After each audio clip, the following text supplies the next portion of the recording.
On Osrc News at 7, over 4,000 Ondo State students benefit from a Osrc scholarship scheme. Ondo Assembly engages stakeholders over growing food insecurity concerns in Nigeria. President Tinubu hails Nigerian Armed Forces at International Conference on African Development in Japan. And from the foreign scene, DR Congo rebels killed dozens of people despite brokered peace process.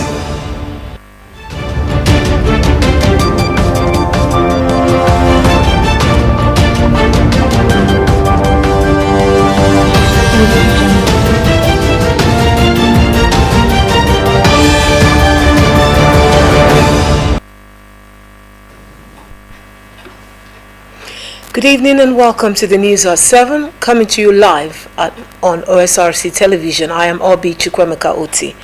We begin from the home front. About 5,000 students from Ondo State Oil Producing Areas Development Commission Osrc coverage area have received 286,700,000 naira as 2023-2024 scholarship scheme. Flagging of the ceremony, wife of Ondo State Governor Oluwaseun Ayedatiwa said the gesture was part of incentive programs dedicated to empowering future leaders in the state. Omoriola Ogbenji reports that the bursary was given to students of various categories.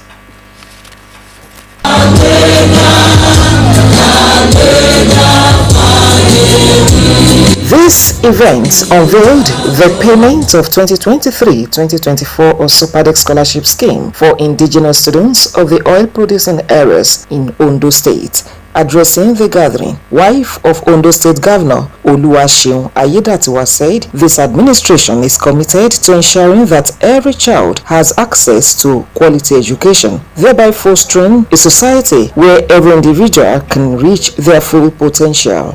According to her, Governor Ayedatiwa has placed the welfare of people of the state the main focus of the government's ease policy thrust by improving education standard, economic empowerment, healthcare development, infrastructure renewal, and security stability. This is why the Ayedatiwa administration, through Osrc and the State Ministry of Education, Science and Technology, is investing heavily in renovating and constructing public schools, supplying textbooks and learning material, training teachers to deliver quality education, providing chairs, lockers and other resources to improve the learning environment. She charged the beneficiaries on good representation of the state in their respective professions. Chairman of the Commission, Olabi Uruye, while commending the governor's fast approval and release of the commission fee of 33.8 billion naira budget, the highest ever, maintained its commitment in empowering young people to pursue their dreams without fear of financial burden.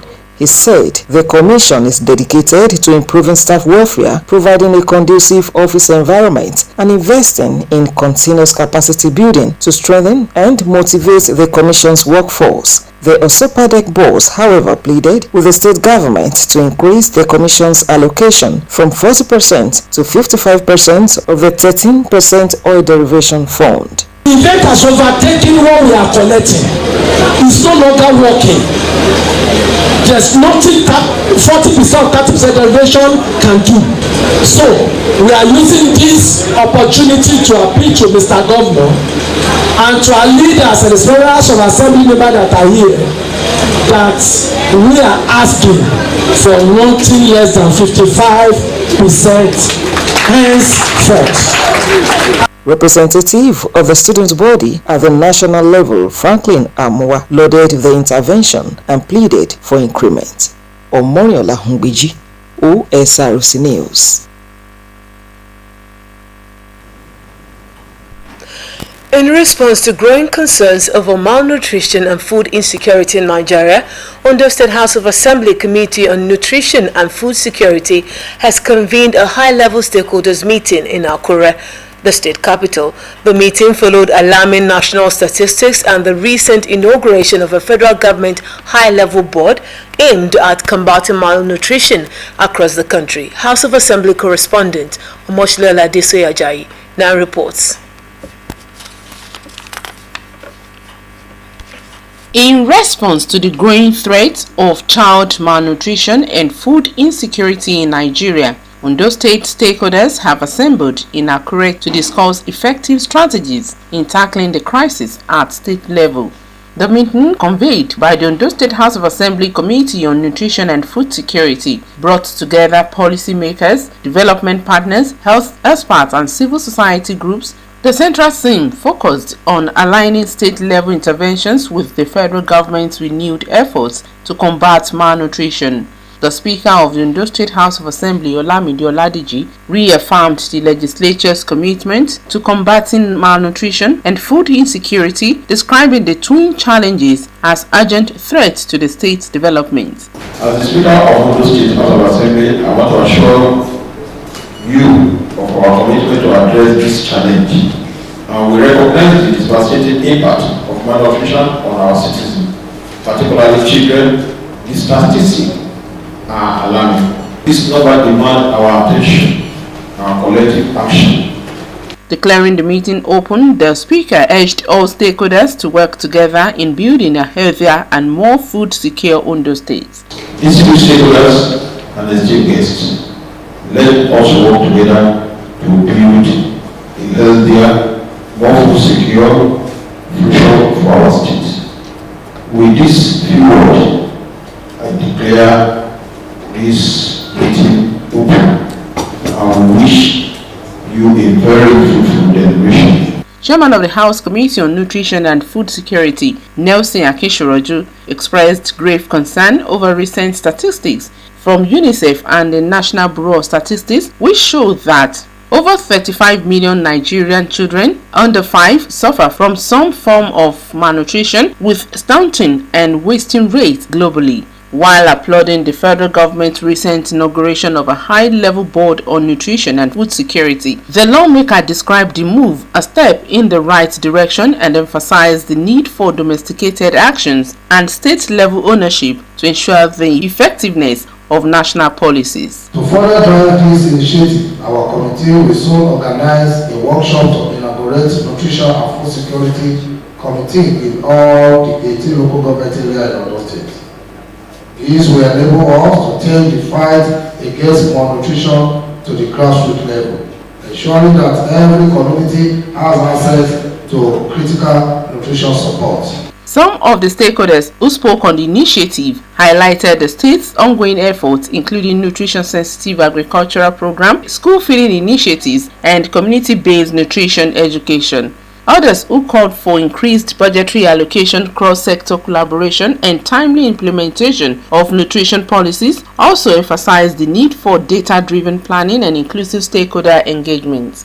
They therefore pledged to support public enlightenment campaigns at the grassroots while urging parents to adopt healthy feeding practices. Omoshiliola Adesoye Ajayi, Osrc News. The Olubadan designate Oba Rashidi Ladoja will be crowned the 44th Olubadan on Friday, September 26, 2025.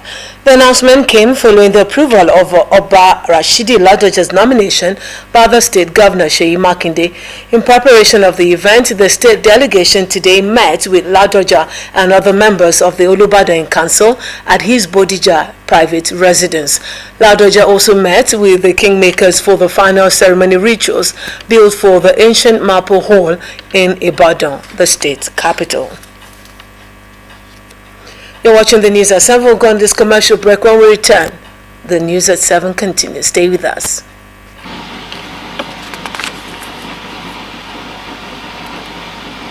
The MTN Mega Billion promo is here.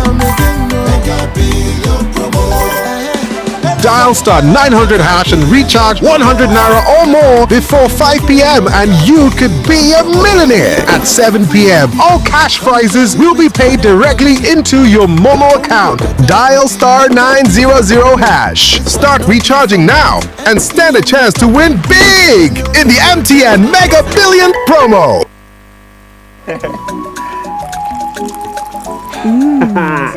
Oh, remember how mom used to wake up before everybody to make breakfast, iron our uniform. Let's surprise that woman with something special. Reward your mom with a trip to Zanzibar in the 2025 Three Crowns Mom of the Year competition. Write a note using each letter in your mom's name and submit with any of these on our website or at any of our collection centers. T's and C's apply. 3 Crowns Milk. Healthy moms, happy families.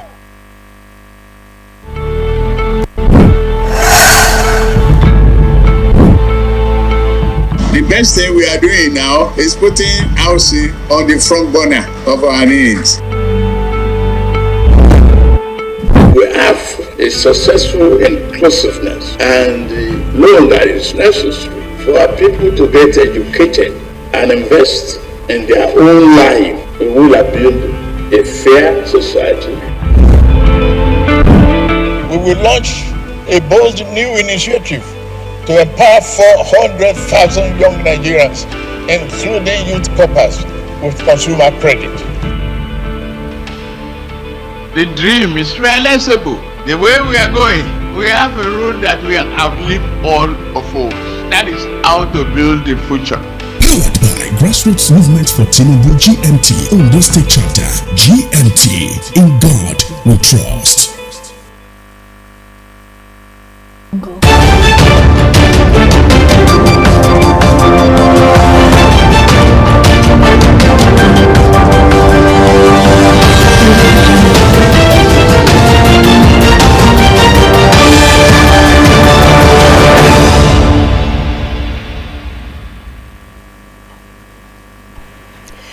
Glad to have you back. You can watch us live on our website www.osrc.ng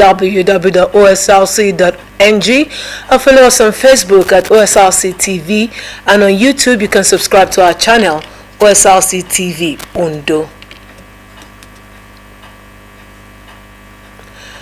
The gradual shift from asphalt to concrete in road construction across Nigeria is gaining momentum, with major projects in Ondo, Ore, Abuja, Ojota, and Apapa signaling a new direction in infrastructure development.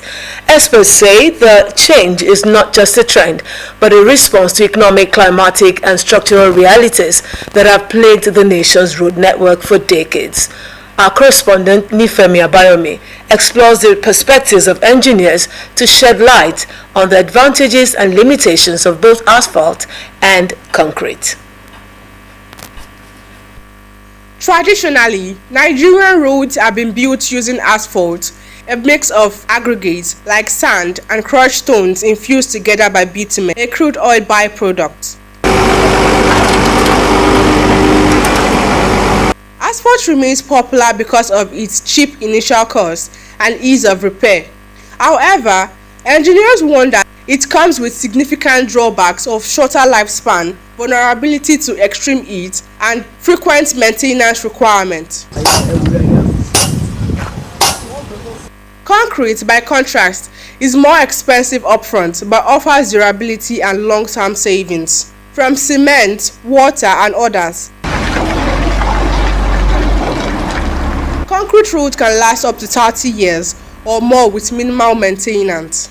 Engineers infer that concrete is better suitable for heavy-duty highways and industrial routes, especially in regions with intense traffic and harsh weather conditions. When you are talking about this concrete, you know that this is the reinforcement you are using, this is the thickness, and that one will last.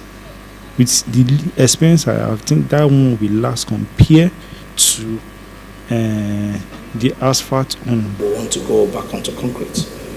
Now that the road will last much longer, I talk about the temperature resistance, I talk about the wear and tear, I talk about the environmental benefits to our people. For that, all these are why road the maintenance is cheaper. When it comes to maintenance, it's cheaper, and of course, it's long-lasting. Industry experts argue that while asphalt will continue to serve urban and low-traffic roads, concrete is becoming the preferred option for expressways and major economic routes. Why they resort to this concrete is because that one you can easily assess the work they are doing. You can easily know what maybe they are doing, what is right or what is wrong. compared to that of asphalt. Coastal road has been constructed from Lagos to Calabar. It's been constructed on concrete too, and I know there was one a particular firm did around I think the Abajana area. It's from experience and from records. We are aware it's durable, and so let us take it for it. What is just most important is this maintenance culture. Such must be reintroduced because we've lost it. Now the cost is much more effective to asphalt. When you look at the cost of making an asphalt at the moment is exorbitant, and of course it's high. But since that's a better option, of course it lasts better. Why not, if not? As Nigeria pushes for sustainable infrastructure, the concrete revolution appears set to redefine the nation's road network, offering longevity, cost-effectiveness, and improved accountability in public works. Oluwanifemi Abayomi, Osrc News. To electoral matter. Ahead of the 2027 presidential election, the Northern Ethnic Nationality Forum, NENF, has urged President Bola Tinubu to drop Vice President Kashim Shettima and avoid repeating the Muslim-Muslim ticket, insisting that inclusivity is vital for Nigeria's unity. The group's leader, Dominic Alancha, stressed that national cohesion could only be achieved through balanced representation. According to NENF, over 80% of Northern Christians rejected APC in 2023, costing the party Plateau, Benue, Nasarawa, and the Federal Capital Territory, while several high-profile Christian politicians defected in protest. The group also noted that Tinubu secured only 36% of the votes in the north, despite the region's Muslim majority, an indication of the ticket's weakness. It reminded APC that Nigeria's founding fathers deliberately enshrined religious balance to prevent national polarization. Staying with electoral matter, the Independent National Electoral Commission, INEC, has fixed Thursday, August 21, for election in 5 polling units of Kauranda Moda South State Constituency of Zamfara State. INEC National Commissioner and Chairman, Information and Voter Education Committee, Sam Olumekun, recalled that last Saturday's 16 by-election and 2 court-ordered rerun elections were held across the country except in 5 wards of Zamfara. He said in spite of the prevailing security situation, election was held in Kauranda Moda South State Constituency of Zamfara State. However, the returning officer reported that he was unable to make a declaration because of violence in 5 polling units across 2 registration wards. He added that certificates of return will be presented to the winners immediately after the election. In other stories, the Police Service Commission (PSC) has approved the promotion of 952 Assistant Superintendents of Police to the rank of Deputy Superintendent of Police. However, the Commission declined the elevation of 176 officers found to have retired from service, along with 3 others suspected to be deceased. PSC spokesperson Ike Chukwuanne announced the decision at the end of the first plenary meeting of the 6th board of the Commission held at its corporate headquarters in Abuja. Chairman of the Commission, Hashimu Agungu, congratulated the newly promoted officers and charged them to demonstrate patriotism and strict adherence to the rules and regulations of the service. Agungu stressed that the Commission would no longer tolerate unauthorized and diversionary actions from serving officers, warning that all grievances must be channeled through officially recognized means. He assured officers that the Commission remains committed to protecting their career progression. Now to Anambra State, where authorities of Nnamdi Azikiwe University, Awka, have banned final year students from participating in examination or castration signing off. The registrar, Chinenye Okeke, cited chaos, violence, and disruption of normal university activities as reasons behind the directive. The university registrar said any student found involved in signing off or related activities risk severe disciplinary measures, including rustication. She assured that the university management remains committed to providing a safe and secure environment for academic pursuits and will not tolerate actions undermining this commitment. We'll go on another break. Do join us again.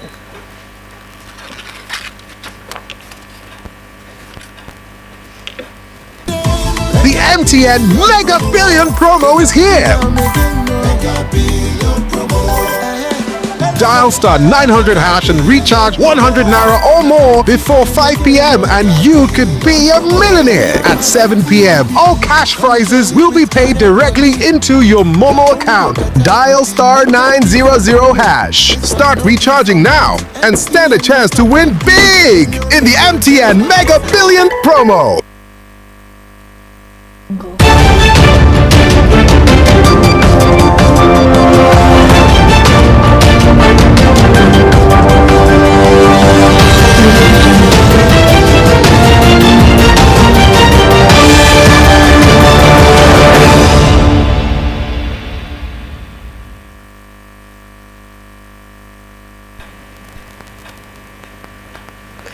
You're welcome back to security now.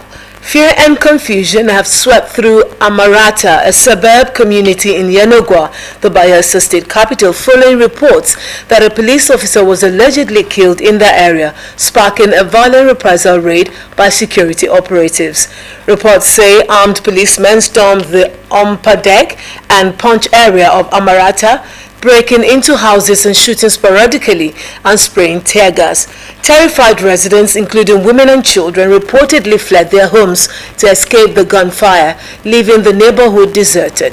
Amarata has over the years earned a reputation as one of Yenogwa's most volatile neighborhoods, following reported violence and cult clashes. Staying with security, President Bola Tinubu has praised the Nigeria Armed Forces for their efforts in combating insurgency and criminality, stressing that his administration is equally focused on addressing the underlying causes of insecurity. Tinubu gave the commendation while speaking at the plenary session on peace and stability at the 9th Tokyo International Conference on African Development in Yokohama, Japan. The president said Nigeria's military achievements must be matched with bold governance reforms. He reaffirmed that inclusivity, diversity, and respect for the rule of law remain Nigeria's greatest strengths, describing the momentum in the armed forces a springboard for national development and stability. Tinubu further appealed for reforms at the United Nations, particularly in the Security Council, arguing that Africa deserves greater representation. Moving on to the forensic, Mali's former Prime Minister Choguel Maïga has been charged with embezzlement and placed in custody. Maïga was forced to resign last year and has since accused the country's junta leaders of trying to silence critics. Odoayo Sawyer has more. From the hunter's staunchest defender to its fiercest critique, after being dismissed in 2024, former Malian Prime Minister Choguel Maïga is now behind bars, accused of corruption. Maïga supporters and rights groups say this is nothing less than an attempt to crush the opposition. If the most prominent opposition leaders are arrested and imprisoned, including Choguel, who once gave the junta credibility, then I believe today the junta credibility is greatly weakened. A dramatic fall from grace for the man who 5 years ago led weekly protests that toppled Mali's elected government, paving the way for the coup that brought the junta to power. He went on to become the prime minister, and in a 2023 interview with Al Jazeera, he explained why he once believed the military could safeguard Mali's democracy. We must found the Malian state again so that no political power can ever create the conditions for a return to unconstitutional order. But since then, junta leader has dissolved all political parties, jailed leading civil society figures, and extended its rule for another 5 years, renewable indefinitely. Just 50 kilometers from Bamako, you're still in danger.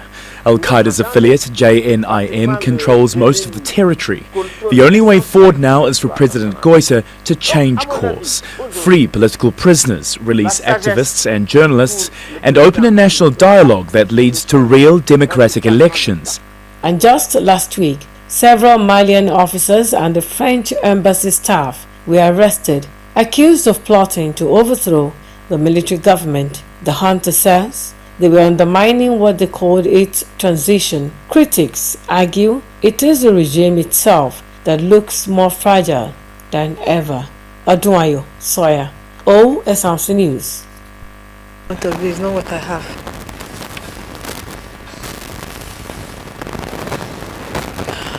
Alright, now Human Rights Watch says M23 rebels killed at least 140 people in Eastern Democratic Republic of Congo last month in one of the worst atrocities by the armed group since its resurgence in late 2021. This is despite a peace process brokered by the US and Qatar to end the conflict in the region. Witnesses told the advocacy group that the Rwanda-backed rebels summarily executed local residents, including women and children, largely from the Hutu ethnic group in the Rutshuru area near the Virunga National Park. The rebels have previously strongly denied any role in these killings, calling the charges a blatant misrepresentation of the facts. Fighting between government troops and the M23 escalated in January when the rebels captured large parts of the mineral-rich east, including the regional capital, Goma. To end the news at 7, here again are the major stories. We told you that more than 4,800 students from Ondo State oil-producing areas have received 286,700,000 naira as bursary from the state government. We also told you that Ondo State House of Assembly has engaged stakeholders following growing concerns of malnutrition and food insecurity in Nigeria. President Bola Tinubu has praised Nigerian Armed Forces' fight against insecurity at the 9th Tokyo International Conference on African Development in Japan. Tinubu also noted that governance reforms, inclusivity and rule of law are vital for lasting peace and development.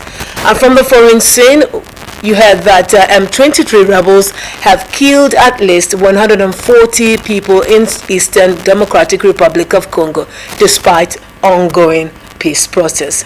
And that's it on the news at 7. Thank you very much for being a part of it. Good evening.